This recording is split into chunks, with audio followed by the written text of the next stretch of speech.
Maya pa oras, labuat Kapampangan. Iti kaya katamang kadinalan 87 pamanjubok. Ing mamunang dili, hiyang. Ing hiyang, teka lugan niya. Hiyang na ako king Manila, niya pin na ako malilili. Ing tutuki, inabutan. Ing inabutan, teka lugan niya. Inabutan may daramon niya mitaking karela. Kanya mas yun nakatulid niya kay Kapampangan. Yung katlo, ihiwalay, teka lugan niya naman. Sulat siya yung katulid ng Kapampangan kay comment section.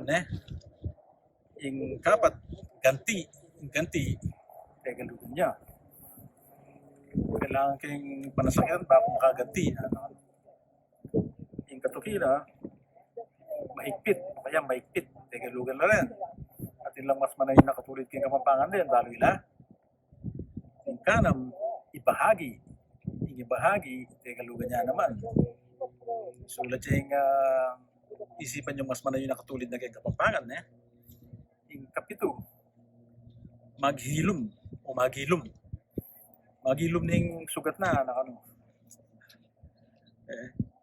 yung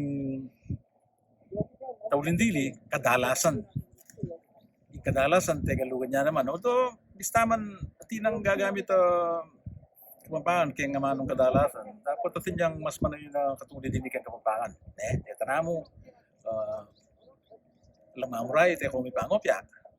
Patsya Kapampangan tamo, may Kapampangan tamo. Di kaya katamong anak, di kaya katamong apu. Kaya takala pa nagalugan. Pagbiasa la rin Tagalog din. Kung English sa'yo piganganakan. Nakala salamat with taman.